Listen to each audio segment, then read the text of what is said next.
Welcome to the Three Dot Podcast. I'm going to be doing it solo today. I'm also going to be doing it to the side over here because neither producer showed up, so I'm going to do it the way I want and the way that I think it's going to sound best.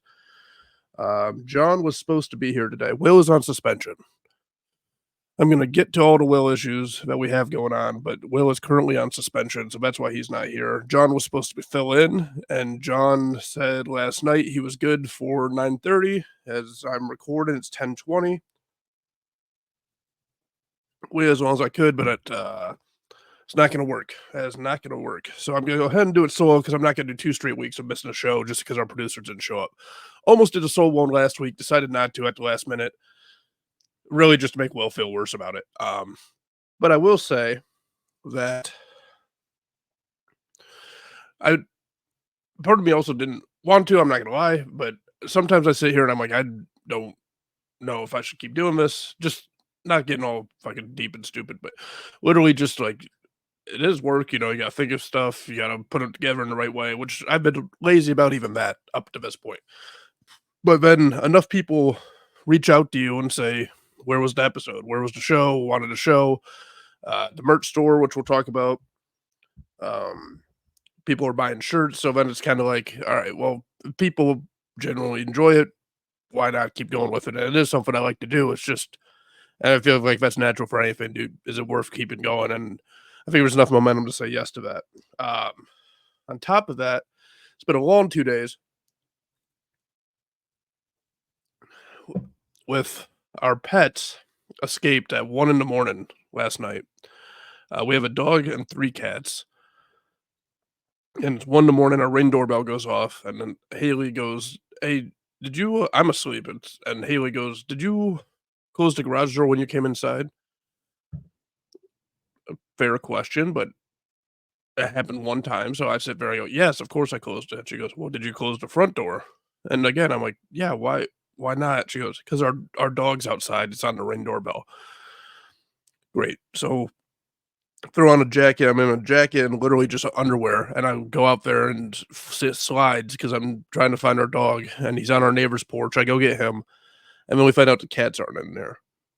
They aren't inside. And cats are much harder to find. They're smaller, they get scared easy, they can run, they can hide, do whatever, but she starts shaking treats, and I hear one meow down the other side of our, condo, and we go over there, or I go over there with a flashlight, scoop one up, get scratched to shit, scoop the other one up, he scratches me, bring them both inside, daring rescue on my part, but the house is now on lockdown because of that. It was then you can't sleep because you got adrenaline. I mean, it's not like I ran into a burning building or anything, but still, it's a rescue. I'm a fucking hero. Uh, Want to give a shout out this week to a few people. Is it lame to keep doing that? At what point do you stop doing shout outs? But I don't care. A shout out to Arlo. He's been listening. Big shout out to him. Uh, let's see here. Deja, who bought a shirt, one of our first customers. My wife Haley also bought a shirt. My sister bought a shirt. So shout out to Caitlin. Jenico asked for the link for a 3rd time, so you better buy a shirt, Jenico. No pressure, but you've asked 3 times for the link. I've said it all 3 times, and I get notifications. I know who bought them or who didn't. Looking at you. But I also want to give a huge shout out to Josh Linke. Josh Linke is the coach at St. Francis here in Toledo, head football coach, and he reached out to me on Facebook out of nowhere and said, "Hey, really like the pod. I've been listening, about to buy some merch, all this," and, you know, it's just cool. You know, you don't know who's listening. You post stuff on Facebook, and that's what I mean when I said, you know, do you keep going or not? Just because, is it worth it? Yeah, I mean, if people enjoy it, then I'm gonna keep doing it, and I'm gonna try to do more of the show that I wanna do going forward.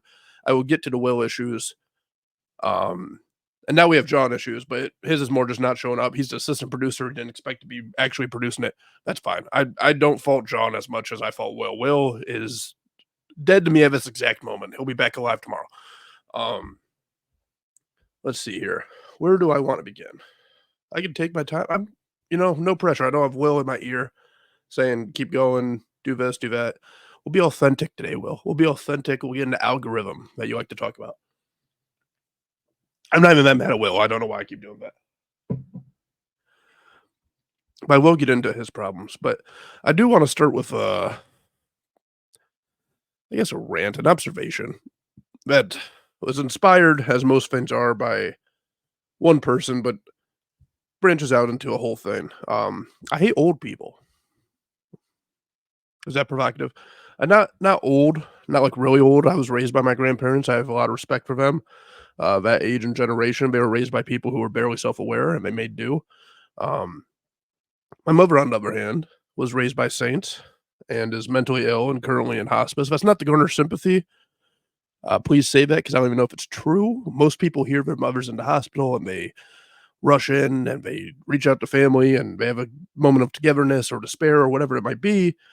Whereas I get a text from my brother who saw a Facebook post and then we have to launch an investigation to find if it's true. None of us for sympathy. It's trying to be authentic, Will. Um, I'm off the rails already. Well, the thing is you don't know if it's the boy who cried wolf again. It's like Catch Me If You Can, where I want to be Leo DiCaprio, but I'm Tom Hanks with a bad accent, and which I've mentioned twice on the show. But we do that, and we have to launch an investigation with no information. This is actually where John would be useful to Tony Snell me, get me back on topic. I'm talking somewhere in between those two are people who are mentally ill in their own way. They're worse than everyone talks about these kids being entitled, young kids. I'm 29, but I know what they mean, like 18, 22, like younger than me. And everyone says they're entitled, but I look at them as they're like a new age Greek philosopher. They think everything they see is being discovered for the first time on the internet, that no one's ever actually experienced it. I don't fault them. They're trying, they're being killed off, they're raised by animals, not their fault. But this middle group is full of people stuck in their age. They tell the same jokes they told back in 1994. They say things like fuck off and die and think that means something. Oh, that'll get them to stop. No, you're an old man. Saying fuck off and die doesn't carry any weight. Again, this might be very inside, but the rant itself is, I think it applies to a lot of people. But they think they should have respect just for time served on Earth, and that's true to an extent. We're all roaming this rock searching for meaning, but when you're a guy who took a job at a dead end place that seemed great at the time, but it's the easy way out, you get your respect for time served, but that's where that ends. You're an older man, you're high on seniority, and you walk around like a 10-year-old at a birthday party, mad that people didn't give you enough presents. You're spoiled, and you don't even know it. They say they don't care is the other thing, people in this age group. I mean, I'm sure at least everyone out there knows at least one person like this at their job or that they've come across, and this job is or this life they have is all they've carved out, so they cling to it. They fucking care. They act like they don't, but it another thing is enough is enough. They're all depressed too, but depression was for pussies back then and their generation, that was the whole thing. So they lied to themselves like, they're all like this woman actually that I saw at, Crumbl Cookies. If you know Crumbl Cookies, I went to pick up a case of 4 cookies for Haley and I on Valentine's Day, and there's this woman, when I pulled in, she was getting out of her car, she walked in, I'm waiting for mine to be ready, I tap, "I'm ready." She walks out as I walk in, and she's parked face to face with me, and she gets in her car as I get out of mine, and I come back out and she's still there, and sure, she has a family, I'm sure, she has a family, she says, "I'll go get Crumbl," because her kids are addicted to iPads and sugar, and she's doing everything she can to get them to be quiet so her husband in their dead marriage doesn't finally leave him with these monsters or snap and kill them all. I mean, that's the reality of the situation, at least how I view it. But I pulled in, I got the 4 cookies, and as I sat there, uh, she has a light on in her car, and she's eating one of the cookies. She's eating one of the cookies. She went out to get them for the family, sure, but she had to take a second to breathe, to have a place of her own in that Honda Odyssey, and pretend everything is okay while she eats her favorite flavor, because she knows if that cookie made it home, one of the kids would take it from her, but not today. She needed this. The marriage ending, it's on the rocks. All she has is that crumble cookie. That's sad, but in that moment, she's happy. That's all she has to cling to. I'm all over the place, but I don't care. But it's very similar, and I was texting with, Cody about this. It's like Kroger on Valentine's Day, which, was part of my culture tour of Northwest Ohio on February 14th. Um, on one side, the store in Waterville, Ohio, you have a bunch of young guys and me buying flowers. We're all kind of optimistic. There's happiness in the air. We're all kind of laughing that we're late. We're here on Valentine's Day in the afternoon buying what's left of the flowers. Um, there's just happiness. There's just joking around. And then as I walk across the store to the other side where the self checkout is, they have two sections of self checkout, but only one's open. I don't know why. That's not the point. Hire more people. But as I walk over there, you pass the other group of people because there's a liquor store over there. And there's older men and women, just like the one I'm describing from earlier, and they're alone. They're all alone except for a single bottle of vodka or whiskey or wine they got at the liquor store in that part of the Kroger. As we cross paths, I kind of see myself if things didn't go a certain way. And more importantly, I saw the dynamic between young and maybe dumb but optimistic compared to the cruel reality of people who are lost but don't know it yet. It's Valentine's Day. You're buying liquor for yourself. I know the size of a solo bottle, okay? I'm an alcoholic or former alcoholic. I don't know the current nomenclature. It's been a while since I've been to a meeting. Authentic, well, authentic. But they have a solo bottle or a cookie in a Crumbl parking lot, and that's their happiness. And it's sad, but that's not exactly worthy of respect. But back to the work thing, young kids actually aren't much better because I work with some of them, and old and young. They stand in front of the fridge, the one fridge in the break room, and just stare into nothingness. They go numb with no care about the world around them, and it's one of the most frustrating things in the world. None of this Okay, where am I? Alright, let's get back to it. Forget it. I hate that older group, and this is really directed at one person with some supplemental stories, but not the point. The point is, folks, don't come here for sports talk, Murph. You come here for depression rants, and the show hasn't really been that up until today or this point, and if John were here, I'd have him take a note, but I want this to be a darker show, maybe a horror show, really, and let's do premeditated true crime. Let's plan a murder. Let's do it. Let's plan a murder on our show, and we'll describe the events and see if they catch us. I think that'd be exciting. No one's really done that before. Could be a good time.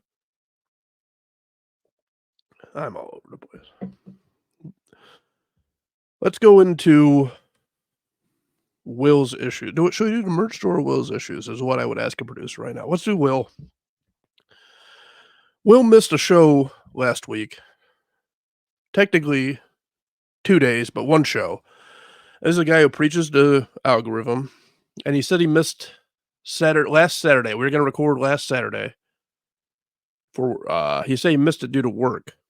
Now, I wanted to record around 9:30, and this isn't docs, right? Will sells insurance. I don't want to name the company, but he sells life insurance.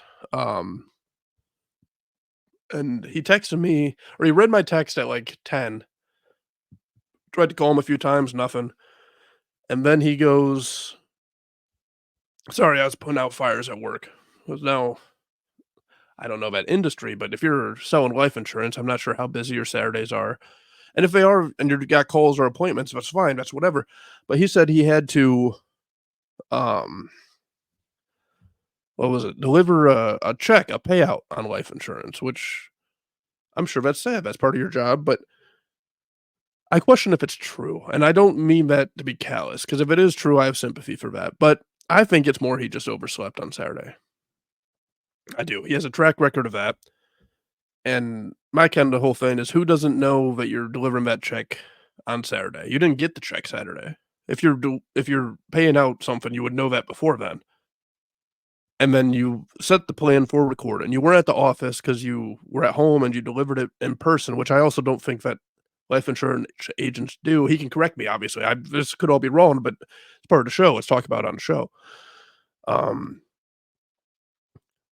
so as for that, I would like some answers just because I did a little bit of research on it. I feel like if you're paying it out, you would know that ahead of time.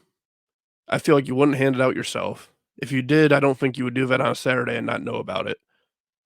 Um, there's one other part of that I did in my research, but I don't remember it right now. Anyway, Will betrayed the listeners, but I do have issues from the show before that. So we're going back 2 weeks ago with will issues that would have been addressed last week, but now they've carried on for 2 straight weeks. So I'm just gonna do it now. Um, John was gonna be here today to fill in, and he's not here, which is okay. Again, that happens. Um, John's not the lead producer. He's got a lot of stuff going on. Will wanted to be the lead producer. He's the lead producer. He should be here. John, I want on once a month. I think that's a good kind of fill in. We'll have other guests other weeks, but in general, I think John is good to add, and he does clips and all that. But I don't want to put a lot on him. This isn't like his main thing that he has going on. And with that, when he did come on, uh, this is a will issue too. But we had big news 2 weeks ago.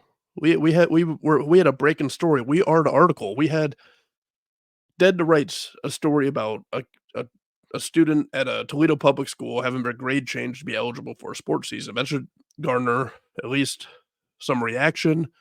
That should be clipped. That should be everywhere.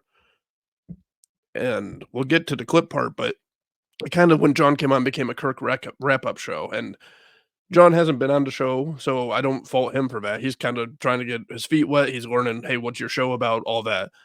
But we cut Will cut a clip and he goes, this is hilarious. He cut a clip. Sorry, I'm getting a text from Cody right now. Cody, if you're listening, you're disrupting the podcast. Yes, I'm recorded right now. You just interrupted. This is the live interaction you get, folks. All right. But what was I at? Oh, Kirk became a Kirk wrap-up show, and John tried to get his feet wet, all that. Cutting clips.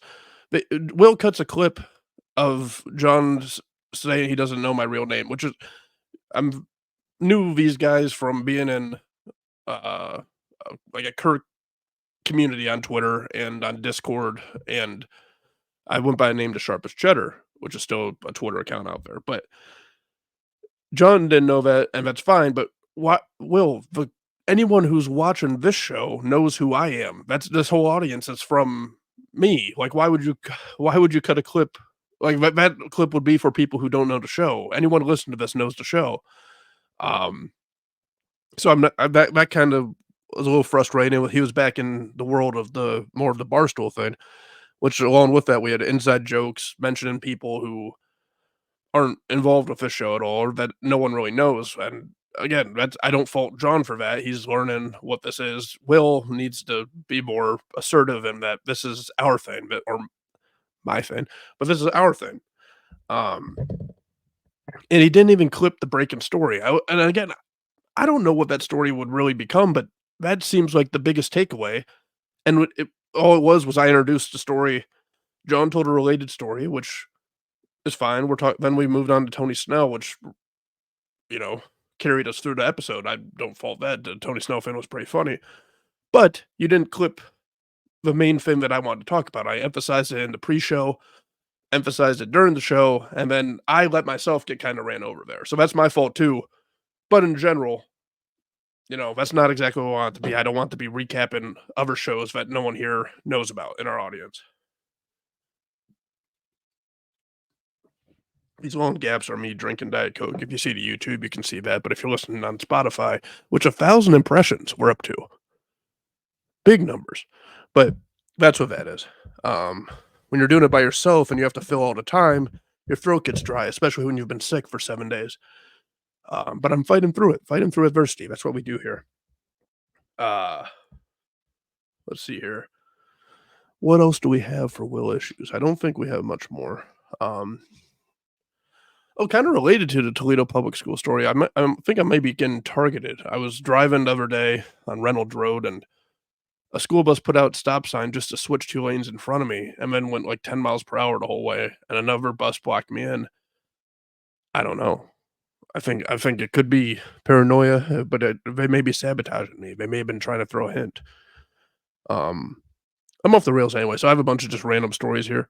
Uh, when this was meant to be in the first monologue, which if I had a pre-show meeting with the producer, I would have been able to organize this. But Uh, I went to Heidelberg University in Tiffin, Ohio. Didn't graduate. Went 5 years. Basically a doctor. Um, but there's a kid who had traveled to Turkey, the country, not just like an animal. He traveled to Turkey, and I was in this class. It was foreign, might have been like foreign government, something like that. And we each had to draw a country out of a hat and then do a research project on it. And sure enough, I draw Turkey. And I had had this kid in another class. He was a farmer. He would argue with the teacher, the professor, sorry, all the time about what was right and what was wrong about what they were saying. And he was the most frustrating guy. He was a know-it-all kid, and he sees that I draw Turkey, and I immediately put my head down. And he goes, "What country did you get?" And I just handed him the paper, and it says Turkey. And he goes, "Oh, I can really help you with that. I can do I." And I didn't say a word, and I dropped the class the next day. The story doesn't make sense here, but I just wanted to tell it.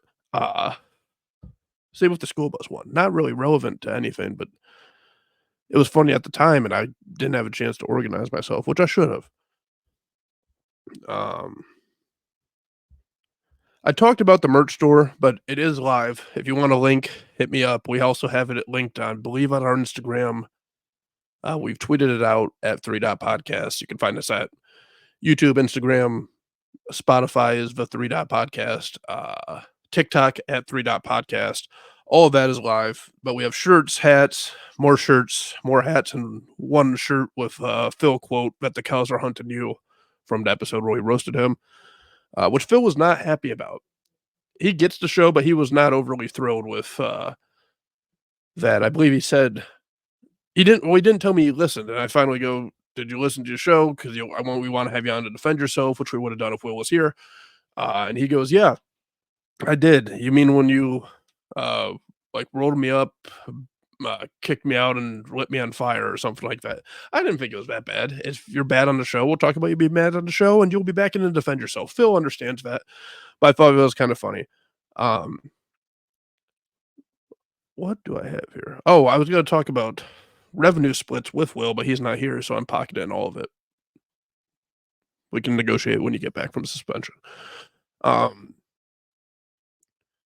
But the thing with the merch stores, we're not putting our hands out, but at the same time, like, what are we doing here? You like the show, buy a shirt, subscribe, tell someone about it, then make another email and subscribe, buy a hat. Come on, people. We appreciate everyone that bought something off the store right away. We sold about, I believe, 10 to 12 shirts. No hats so far. Will said he was going to buy a bunch of stuff, which hasn't happened yet because I see the logs. And I don't get mad at people at all who haven't bought anything. I understand that Will wanted to put us on Patreon and do subscription. I don't wanna do that either. I don't wanna gatekeep the show. We might do that with a bonus show later on, but as of right now, it's just, here's the show, it's free, obviously, and if you like it, buy a shirt, and I only get upset if people keep saying, "I I'm about to buy a shirt, I'm about to buy a shirt, send me the link, Jenico," and then they don't. But again, I don't really care, but if because I genuinely do feel uncomfortable with the idea of like, "Hey, go buy one," but this isn't like, "Hey, support us," to throw money at us. It's you get a shirt, you get something. And the shirts came out really good. Haley was wearing it, all weekend. Deja, we posted her shirt and Haley's shirt on our Instagram. They both said they like them. They got them quicker than the delivery time. Delivery time says way later, but it showed up sooner. Um, and "The Cows Are Hunting You" is a great shirt. We haven't sold any of those yet. Go buy that one. That one's awesome. Um, all right, enough of that.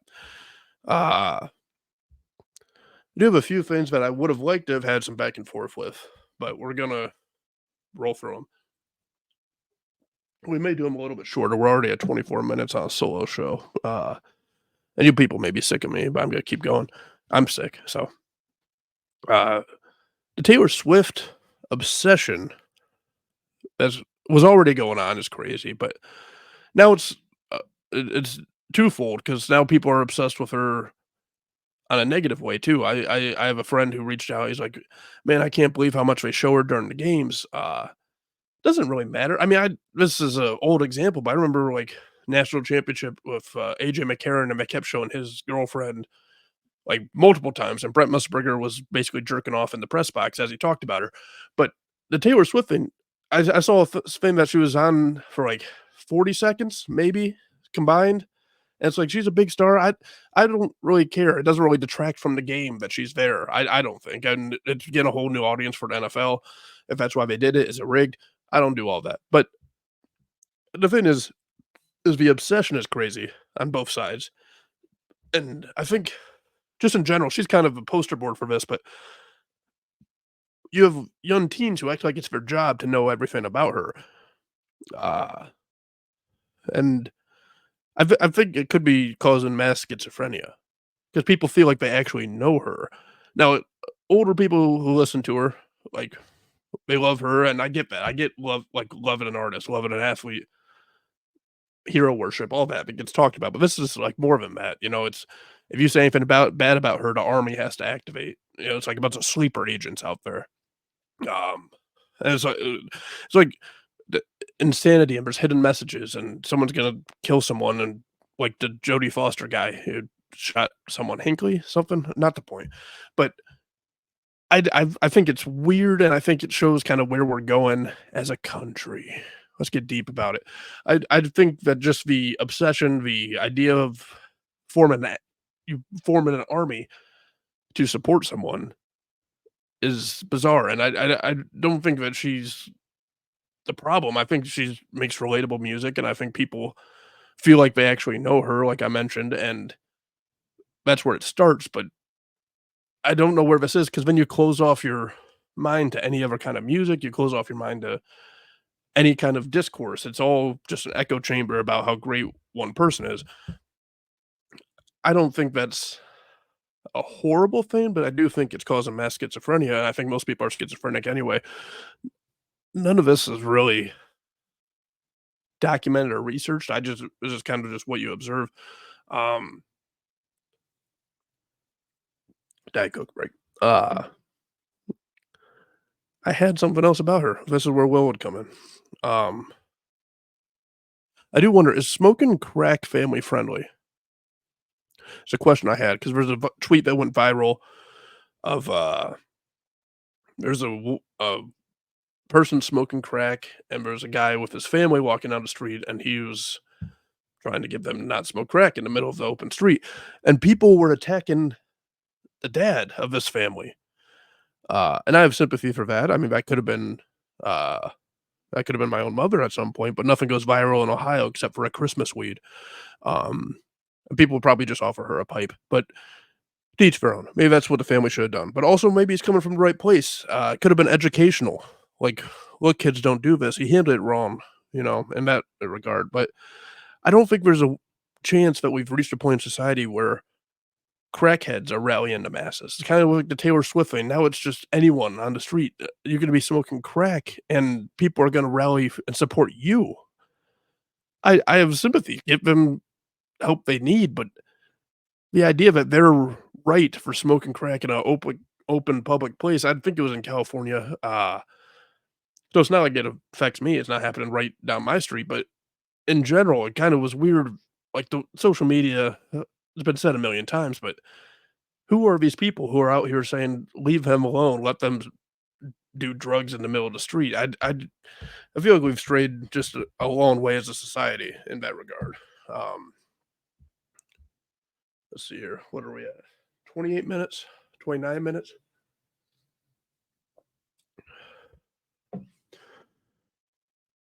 Let's all smoke crack. Let's do it. It's time. Oh, okay. Um, let's see here. I had stuff about Costco. I don't know what that was supposed to mean. It's on here. I love Costco. It always reminds me when I go in there of the idiocracy scene where Costco is literally everything. And it is true because you're shopping in a warehouse. And it's basically a rave for just people who live in excess, and you can get go to an eye doctor and get an aquarium full of chocolate syrup at the same place. Again, not original stuff, not creative stuff. I don't know what it was supposed to mean. I'm making it up as I go. Um, Brittany Mahomes is a genius. She was one of the most hated people, more than Taylor Swift. People hated Brittany Mahomes for being on the field, dancing, screaming in the press box, all that. And then she does a Sports Illustrated issue, a swimsuit issue, And I feel like football fans, sports fans, on some level, are simple-minded, uh, and that includes me. But I like if all of your life is sports, I feel like you're missing stuff in other parts of your life. Much as I was saying about the Taylor Swift thing, it applies to everyone. Don't think you're better than anyone. If like I'm obsessed with Ohio State football. People are obsessed with the NFL, no problem, but everyone hates Brittany Mahomes, and then she does a Sports Illustrated issue, and I literally saw tweets being like, "You know what? Now I get it." Talking about Pat Mahomes. How does he put up with it? Now I get it. I didn't see the issue, but I think it's hilarious. Just the idea of, all right, nope, she did that, so now all good, understand. And I mean, it really just, oh boy, that's gonna, Will would be pissed. I just hit the mic, but how brave of her to just be like, you know what? How do I stop the haters? Show your tits. As Brittany Mahomes, well done, genius move by her or PR, whoever did it. Um, we're just gonna go through stuff. Oh, there's been a lot of stuff about DoorDash or grocery delivery drivers lately, and at first I was on their side, um, in a way, but there was a DoorDash driver again went viral on Twitter where they decided not to. They got all the way to the place where they were delivering the food, and then they decided to take it back and put it in their car and drive away because they weren't going to get a tip. Now, call me old fashioned. Not everyone deserves a tip, and not everyone can tip. And I get it. If you can't tip, and go do it yourself. No, I'm paying for the convenience. You get mad at the company for charging, an upcharge for getting it delivered. Don't get mad at the person for not giving you a tip. And what if you sucked? What if they've done it before and all their stuff was destroyed? You're not guaranteed a tip. I just don't understand that. And if your entire job is doing deliveries, then why don't you just go get an actually delivery job, not doing it for yourself? I want to work for myself. You're not working for yourself. You're part of a company. You have a car. You have a bag. You deliver stuff. That's not you're not your own boss. You're not entrepreneur because you own a vehicle. Um, and again, what if the person you're delivering to has a condition where they can't go do it themselves or a phobia of some kind? I don't know. Uh, but the argument shouldn't be with the customer. Get rid of delivery fees. Go to Costco and order a pizza. Do that. I mean, I do that all the time. But the argument should be with the company or the owner not paying a fair wage. And that's where we give a shout out to Europe because in Europe and other countries, I think a lot of countries outside of America, they don't tip because they pay the workers, delivery or server people well. They pay them better. It'd be an insult because the owner would take it as if they don't pay them enough. That's more of what we should be doing, but America's not ever gonna do that because anything from Europe is, just looked down upon. That's too progressive or what. I don't know. Not the point. The point is that's not the issue. The issue is in the fact that you think you're entitled to something and you're not. You just do does anyone just do their fucking job anymore? It goes back to the first rant, it goes to now. Dude, does anyone just do their fucking job anymore without putting a hand out? And as I preach buying merch, but then, you understand, that's different. That's different. It's different because I said it is. And there's more I was gonna add to that because there's another one. Oh, then I don't know if it was Uber or DoorDash, but drivers are gonna strike or unionize or something. The service existed and gave you an opportunity to go make money. What are you doing? What are you doing? This doesn't they you don't exist as a person outside of this company, and now you're gonna rally against them. I don't get it. I don't get I've done Uber Eats deliveries before and all that. The people tip great, but at the same time, like, it's extra money, and if that's your full-time job, if that's all you can do for a job, okay, that's one thing. But it still doesn't mean they owe you a tip if you're the consumer, and it doesn't mean I don't know. I'm watching my cat try and he just broke open the door. That's how they escaped.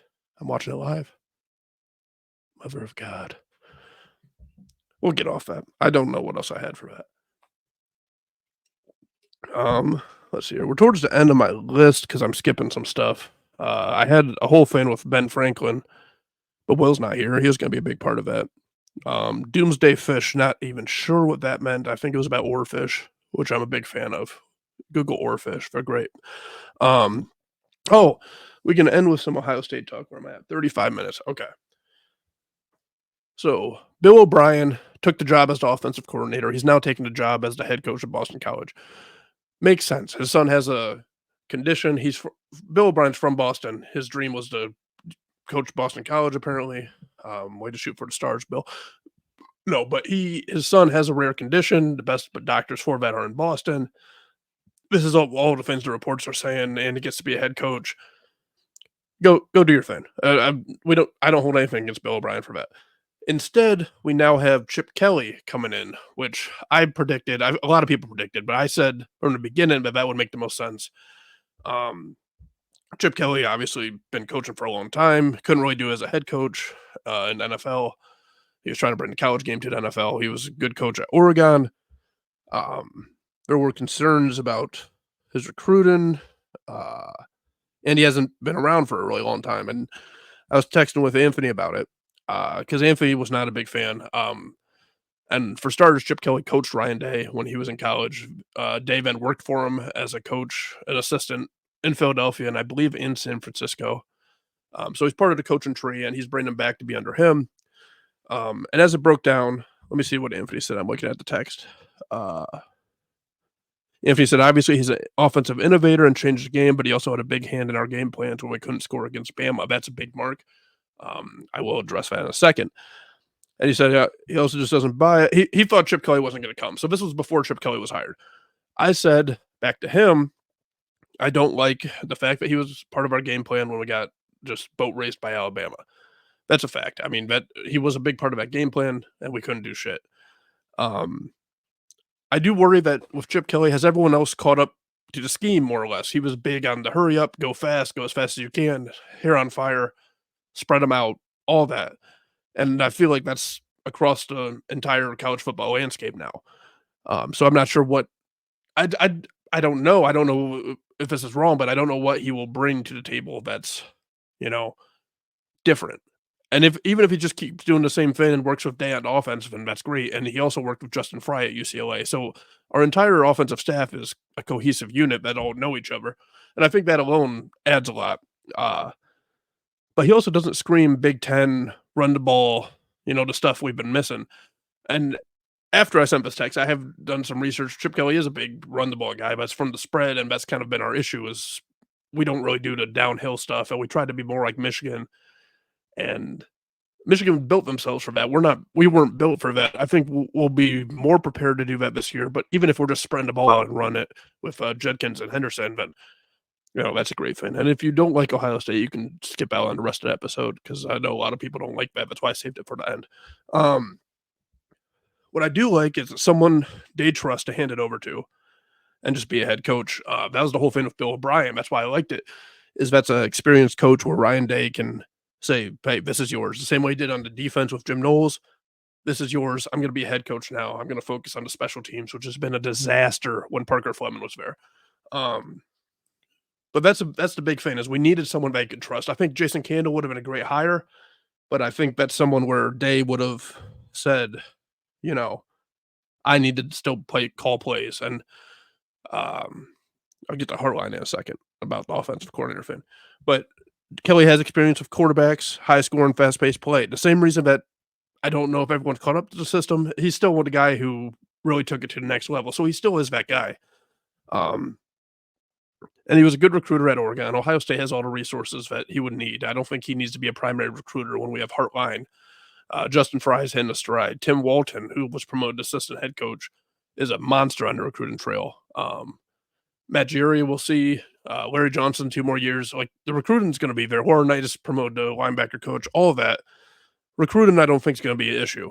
And it's a reset from Day being too close to it with the play calling to be good anymore. I think Day, when Mike Yurkich was here and Day was here and all that, something I've talked about a lot is the crossing patterns, the drag routes, all that, the levels concepts that we used to do. You have some of the best receivers on the field. I talked about this a few weeks ago, where you're taking your receivers off the field to try to prove a point in the running game. Now I think we'll be more balanced, but bring back those concepts. I think Day was just so close to it, and you had a guy like CJ Stroud where you could run a full NFL offense. and you were spoiled by that, and then you thought you could just keep running that back and doing it. Now he can just hand it off, get fresh eyes on it, get someone else in there, and that person can do what they wanna do with Day's supervision, obviously, but Day's not so close to it that he can't see the whole bigger concept. Um, yeah, I think that was it, for that. But, the Brian Hartline thing I was gonna mention. People when we hired Bill O'Brien, I had 2 people reach out, one's a Notre Dame fan, and say, "Why didn't Hartline get that job?" And that's the thing, if you're not, like, plugged into Ohio State from the outside, you would say, "Well, Hartline's gonna leave." Hartline wasn't ready to be offensive coordinator. He was promoted to co-offensive coordinator and all that to give him a pay raise for his recruiting job and the receiver coaching receivers. Um, but I don't think the plan was ever to actually make him an OC, and now he can learn under Kelly, and if that becomes the next step, then he can take that. But Hartline, I don't think is going anywhere. He's an Ohio State guy. He's in his dream job. He makes a ton of money, not a ton of pressure, and I don't think he's got his eyes anywhere else, at least not yet. If someone offers him a ton of money, then that'll happen. But I think for now, it makes the most sense that he stays where he's at. And that's the same with Laurinaitis when people were freaking out and he interviewed for a Browns job and people were like, "Oh, well, we have to promote him." The whole thing was Laurinaitis didn't want to recruit. He didn't want to go on the road. He has a young family. He just had a second kid, a kid, one to two. But he didn't want to be on the road and leave and have more responsibility. I mean, he has responsibility, but he didn't want to be a full-time coach. So when our fans are freaking out saying this would be a huge drop by Day to not promote him, he's the one who didn't want to be promoted. I don't know what changed. I don't know if him going for the Browns job was kind of just a thing to say, "Hey, I'm ready, Day. I'm looking here. Hire me." Either way, it worked out. We did hire him full time as the linebackers coach. Now, people said linebacker play took a step back last year. I don't know. It was the same guys that we've had for years. You play them. This year will be a big test because if Styles moves to linebacker or CJ Hicks finally sees the field, what can Laurinaitis do with them to get the most out of them? I mean, that's going to be the big question. Um,